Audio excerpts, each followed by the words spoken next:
একটা কথা শুনে আমি অবাক হলাম। ওনারা বললেন যে 3 লক্ষ মানুষ নাকি ফর্মই ফিল আপ করেনি। আর ওইটা শোনার পরে আমি পুরো মাইন্ড নিয়েছি, এবার থেকে যেখানে বলবো আগে বলবো ফর্মটা তাড়াতাড়ি ফিল আপ করুন। বুঝতে পেরেছেন? তাই আপনাদের কি বলছি, ফর্মটা ফিল আপ করতে হবে নির্দিষ্ট নির্দেশনা মেনে,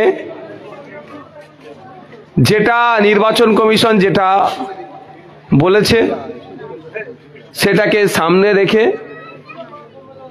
সেই গাইডলাইনকে মেনে। যদি নির্বাচন কমিশন এখনো ঠিক করতে পারছে না কি কি গাইডলাইন দেব, 14 দিন পরে ফর্ম দেওয়ার পরে একটা নতুন গাইডলাইন ছেড়েছে, তো 14 দিনের আগে যারা জমা করে দিয়েছে কি করবে?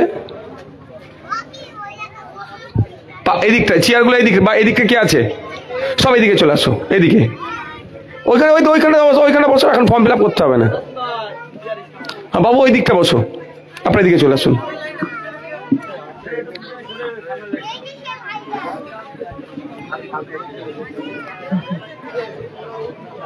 তো আমাদেরকে কি করতে হবে, নির্বাচন কমিশন আমাদেরকে যে গাইডলাইন দিয়েছে বা যে গণনা ফর্মটা আছে যথাযথভাবে ঠান্ডা মাথায় সেটা আমরা কি করব, পূরণ করব।